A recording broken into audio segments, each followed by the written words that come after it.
போகிறோம். இட்லிக்கு, தோசைக்கு, பூரிக்கு, சப்பாத்திக்கு தொட்டு சாப்பிட்டீங்கன்னா சூப்பராக இருக்கும். வடக்கறி செய்யறதுக்கான தேவையான பொருட்கள் பார்த்துக்கலாம். கடலைப்பருப்பு 2 ஹவர் ஊறிருக்கு. இந்தமாரி ஊறணும். பொடி பொடியாக கட்டின இந்த அளவுக்கு வெட்டின வெங்காயம் வந்து ஒரு 5-6 வெங்காயம் இருக்கும். காலிக்கு சமம். அது தக்காளி 200 தக்காளி இந்த அளவுக்கு வெட்டி வச்சுருக்கேன். ஒரு 5-6 தக்காளி இருக்கும். தேவைக்கேற்ப எண்ணெய், உப்பு, கடுகு, உளுத்தம்பருப்பு, மிளகாத்தூள் 2 கரண்டி, மஞ்சத்தூள் 1 ஸ்பூனு, சீரகம் 1 ஸ்பூனு, சோம்பு 1 ஸ்பூன், பட்டை, லவங்கம், கிராம்பு, நச்சிப்பூ, ஏலக்காய் வச்சுருக்கேன். இஞ்சி பூண்டு பேஸ்ட்டு, பச்சை மிளகாய் 2 அரிஞ்சு இதுமாரி கட் பண்ணி வச்சுருக்கேன். கருவேப்பிலை, கொத்தமல்லி, புதினா, கரம் மசாலா. கடலைப்பருப்பை மிக்சியில் போட்டு ஆட்டிக்கலாம். நல்லா கொரப்பாக ஆட்டிக்கணும். தண்ணி இல்லாமல் ஆட்டிக்கணும். இதை தண்ணி ஊற்றினீங்க தண்ணியாகிடும். தண்ணி இல்லாமல் எடுத்துக்கணும். இந்தமாரி கடலைப்பருப்பை ஆட்டி வச்சுக்கணும் நீங்கள் கொரப்பாக.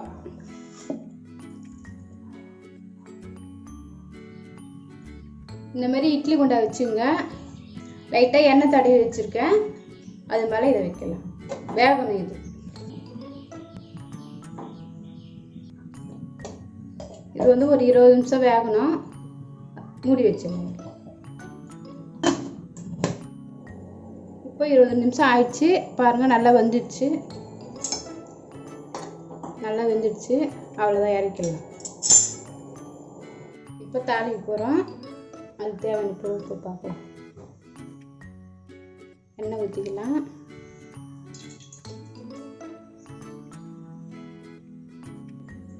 இப்போ கடுகு போட்டுக்கிறோம்.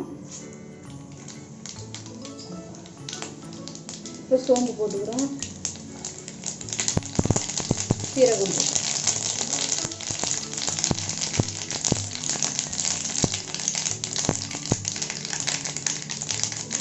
எல்லாம் பொரிஞ்சு வந்துச்சு. இப்போ நம்ம பட்டை, லவங்கம், இதெல்லாம் வச்சுருக்கலாம். அதெல்லாம் போட போகிறோம். ஏலக்காயெல்லாம்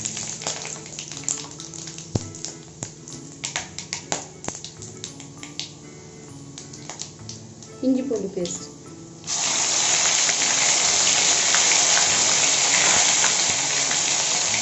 கறிவேப்பிலை,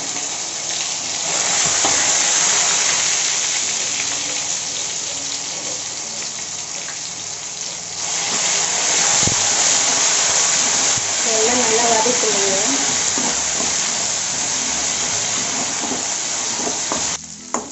நல்லா பொரிஞ்சிச்சு, சவுந்துச்சு இஞ்சி பூண்டு பேஸ்ட்டு. இப்போ வெங்காயம் போட்டுக்கலாம்.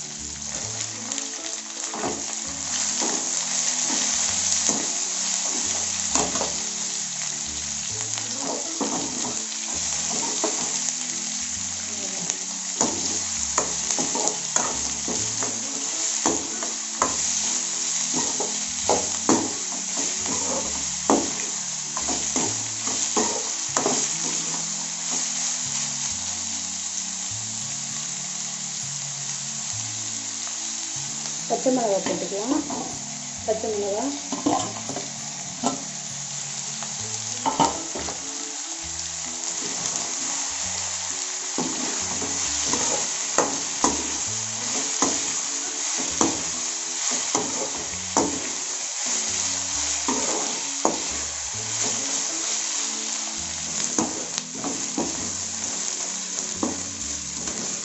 இப்போ ஓரளவுக்கு வெங்காயம் நல்லா வதங்கிடுச்சு. இப்போ தக்காளி போட்டுக்கலாம்.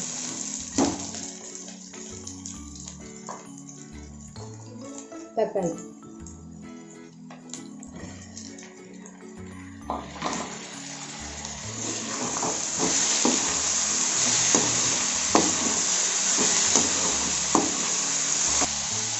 லைட்டாக உப்பு போடுவோம். தக்காளி வெங்காயம் நல்லா உங்களுக்கு வதங்கிட்டோம்.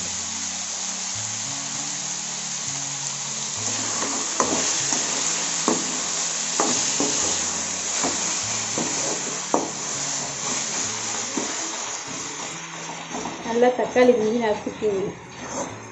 சீக்கிரம் வெந்துடும். வதங்கிடும் அப்படியே நல்லா.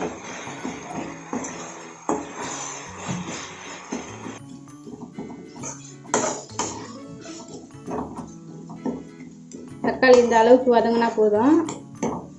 அப்போ சாப்பிட்டு கொஞ்சம் நல்லா டேஸ்ட்டாக இருக்கும். இப்போது மஞ்சள் தூள் எடுத்துருக்கேன், ஒரு ஸ்பூன் போடுறேன். சின்ன கரண்டி தான் இது, இதில் 2 கரண்டி போட போகிறேன் நான்.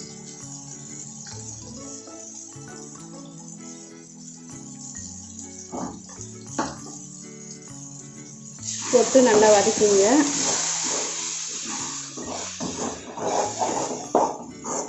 உங்களுக்கு காரம் தேவைப்பட்டால் காஷ்மீர் மிளகாத்தூள் கூட போட்டுக்கலாம்.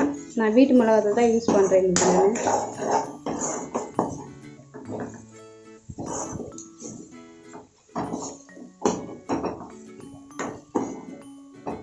இப்போ தண்ணி ஊற்றிக்கலாம்.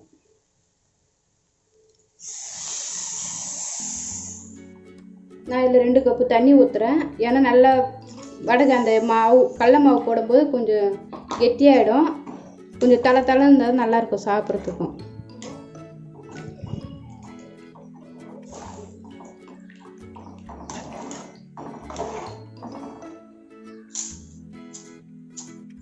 ஏற்கனவே உப்பு போட்டிருக்கோம், அதனால் கொஞ்சமாக போட்டுங்க பார்த்து.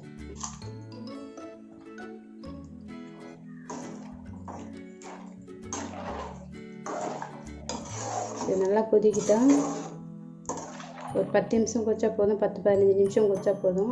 மிளகாத்தூள் வாசனைலாம் கொஞ்சம் போயிடும். ஏற்கனவே நம்ம வதக்கி வச்சுருக்கோம், அதிலே கொஞ்சம் போயிட்டுருக்கோம். இருந்தாலும் நம்ம கொஞ்சம் கொதிக்கிட்டோம்.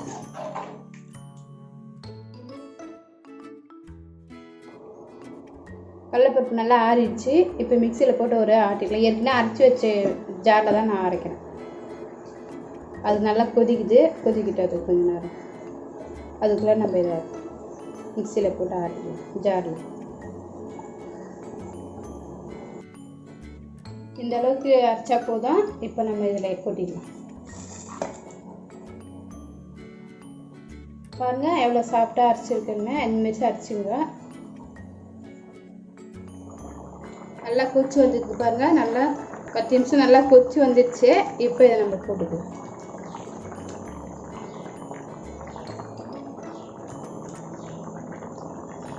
உங்களுக்கு தேவைக்கேற்ப இதை போட்டுக்கலாம். இப்போ இதை நல்லா கிளறிடுங்க. ஒரு 5 நிமிஷம் கொதிச்சாலே போதும். உங்களுக்கு கடலைப்பருப்பு அதிகமாக போடணும்னு இருந்ததுன்னா நீங்கள் நிறைய போட்டுக்கலாம். இல்லை கொஞ்சமாக போட்டு நம்ம இதுக்கு ஏற்ற பண்ணிக்கணும்னு சொன்னாலும் பண்ணிக்கலாம். இப்போ நான் திட்டமாக போட்டிருக்கேன். இது எங்களுக்கு போதும். இது ஒரு 5 நிமிஷம் கொதிச்சா போதும். கரம் மசாலா போட்டுக்கேன் அவசியம்.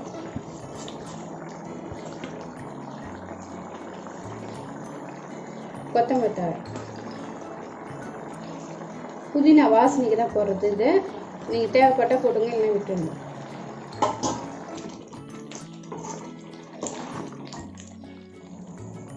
பாருங்கள் நல்லா கொதிச்சு வந்துச்சு, அழகாக இருக்குது. அவ்வளோதான். இப்போ ஆஃப் பண்ணலாம் அடுப்பை. கொஞ்சம் கொத்தமல்லி போட்டுக்கலாம்,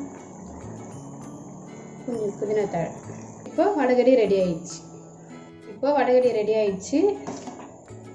பாருங்கள் அவ்வளோ சூப்பராக வந்திருக்கு. இதுமாரி நீங்களும் செஞ்சு பாருங்கள். பிடிச்சிருந்தா கமெண்ட் பண்ணுங்கள். இந்த வீடியோ உங்களுக்கு பிடிச்சிருந்தா லைக் பண்ணுங்கள், கமெண்ட் பண்ணுங்கள், சப்ஸ்கிரைப் பண்ணுங்கள்.